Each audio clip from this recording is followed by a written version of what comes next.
అందరికీ నమస్కారం. మన కథలకు స్వాగతం.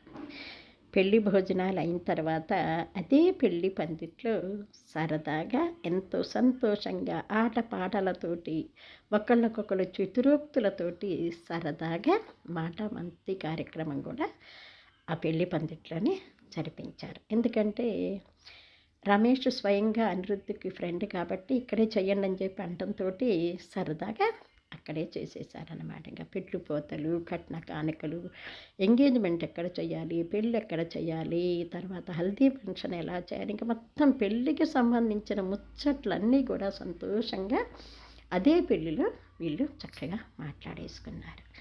తర్వాత నెల రోజులకి మంచిగా రంగరంగ వైభవంగా ఎంగేజ్మెంట్ జరిగింది. తర్వాత అనుకున్న విధంగానే పెళ్ళి కూడా చక్కగా జరిపించాడు రాఘవ. చెప్పినట్లుగానే అన్ని కట్న కానుకలు కానీ బంగారం కానీ అన్నీ కూడా సక్రమంగా చేసి కూతుర్ని అయ్య చేతిలో పెట్టేశారు రాఘవ దంపతులు. కోరు చేసుకున్న సంబంధం కాబట్టి అందులో ఇష్టపడి మరీ చేసుకున్నాడు కదా. అసలు ఆ దంపతులు ఎంతో ప్రేమగా ఆప్యాయతగా ఒకళ్ళని వదిలిపెట్టి ఒక్క క్షణం కూడా ఉండకుండా ఎంతో సరదాగా సాగిపోతుంది వాళ్ళ సంసారం. సరేనమ్మా, నువ్వు సింగర్గా ఎట్లాగో పేరు తెచ్చుకున్నావు కాబట్టి నువ్వు మానుకోవాల్సిన అవసరం లేదు, నువ్వు సింగర్గా నువ్వు రికార్డింగ్కి వెళ్ళొచ్చు, నువ్వు ప్రోగ్రామ్స్ ఇవ్వచ్చమ్మా అని చెప్పేసి అత్తమామలు, ఇంట్లో మరుదులు, ఆడపడుచులు అందరూ కూడా ఎంకరేజ్ చేయటంతో సింగర్గా కొనసాగుతున్నది హాసిని.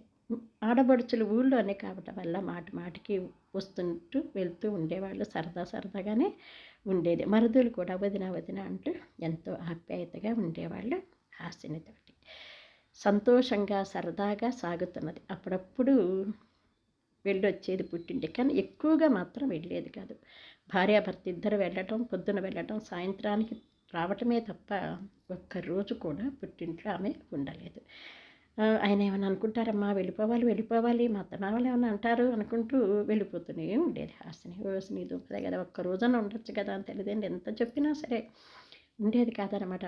మా అత్తమాళ్ళ ఇంట్లో ఇబ్బంది అవుతుందమ్మా అని చెప్పేసి వెళ్ళిపోతూ ఉండేది.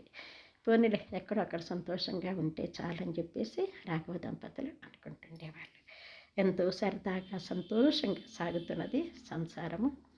అలా 7 సంవత్సరాలు గడిచిపోయినాయి. కానీ హాసిని కడుపు పండకపోవటం ఒక్కటి ఆ భార్య భర్తకి చాలా దిగులుగా ఉండేదన్నమాట. అప్పటి వరకు ఎంతో ప్రేమగా ఆప్యాయతగా ఉన్న ఇంకా పిల్లలు పుట్టలేదే అనే బాధ మాత్రం ఆ దంపతులకి, పైగా ఇంట్లో వాళ్ళకి కూడా ఏంటి ఈమెకి పుట్టరా ఏంటి పిల్లలు అనే భావన కూడా వచ్చేసింది.